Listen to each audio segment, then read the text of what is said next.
আমার গানগুলো আমার ইউথ লাইফটা সম্পূর্ণ নষ্ট হয়ে যায় যে আমি কেন বলতে গেলে যে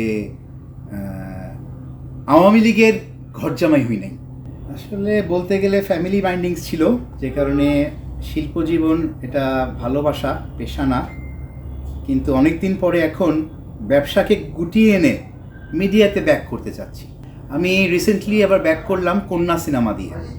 কন্যা সিনেমা একটা নায়ক অভিনয় করলাম, সামনে আরও একটা সিনেমা আলোচনা চলছে। চলো নতুন পথে যা একটা সিনেমা আসবে খুব শিগগিরই। বর্দা মিঠুর সাথে এটা কথা গল্প করে, তারপরে নাটকের আরও কয়েকজনের সাথে কথা হয়েছে, প্রিয়াঙ্কা জামানকে নিয়ে সিনেমাটা হয়েছে, আরও নায়ক নায়িকা আছে। এই সিনেমাটা এই বছরই রিলিজ পাবে, সেন্সরের জন্য এখন জমা হবে। সামনে আরও কিছু সিনেমা করব। আমি বন্ধু হারিয়ে যাচ্ছে একটা সিনেমা করব। আরও ভালোবাসা সত্যি নয়, যেটা আমার সবচেয়ে চ্যালেঞ্জিং একটা জিনিস, শুরু করতে পারছি না কারণ ডিরেক্টর মারা গিয়েছেন। কিন্তু ওই সিনেমাটা সবচেয়ে প্রিয়, কারণ ওই সিনেমাতে আমাকে সাহায্য করেছেন আশা ভোসলে গান করে। না, ক্ষমা করবেন, উনি গানটা গেতে গিয়ে অসুস্থ হয়ে পড়েছিলেন, রক্তবমিও হয়েছিল।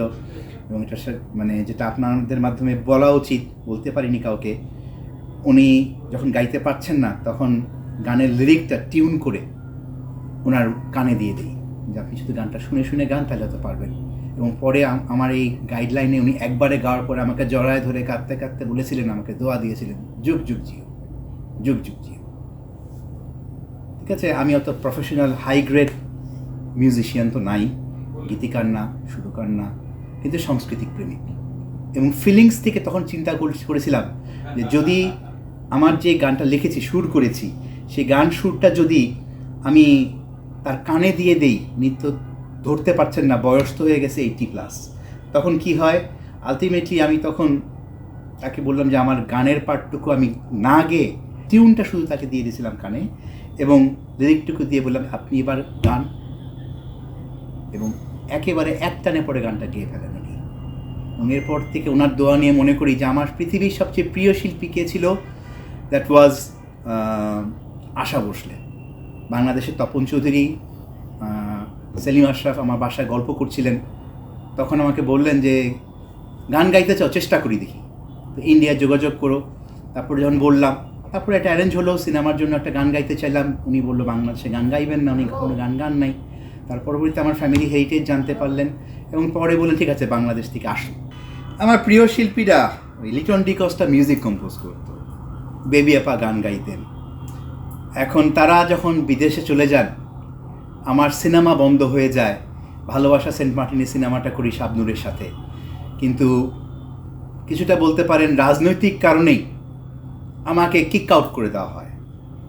আমার গানগুলো আমার ইউথ লাইফটা সম্পূর্ণ নষ্ট হয়ে যায় যে আমি কেন বলতে গেলে যে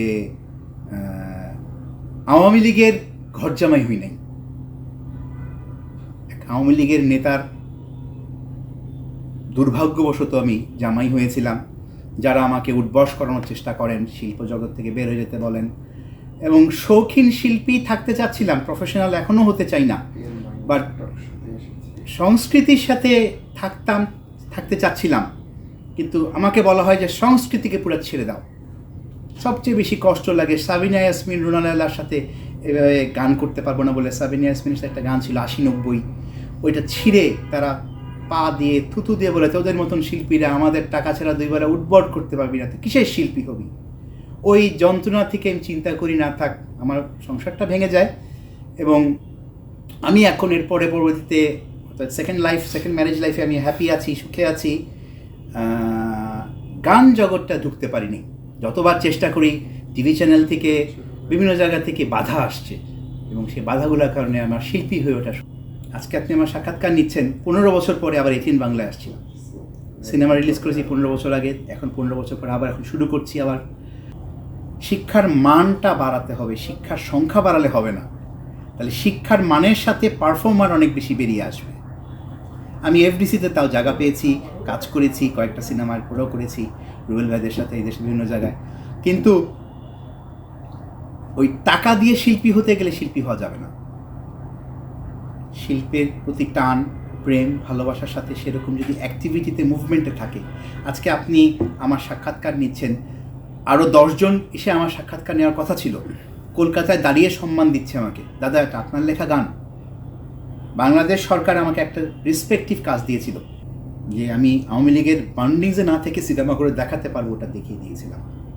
আজকে আপনি কথা বলতে বললেন, সুযোগে নির্ভয় বললাম, আমি বিএনপি আওয়ামী লীগ কিচ্ছু বুঝি না, বাংলাদেশ ভালোবেসে থাকতে চাই, সংস্কৃতিকে ভালোবেসে থাকতে চাই।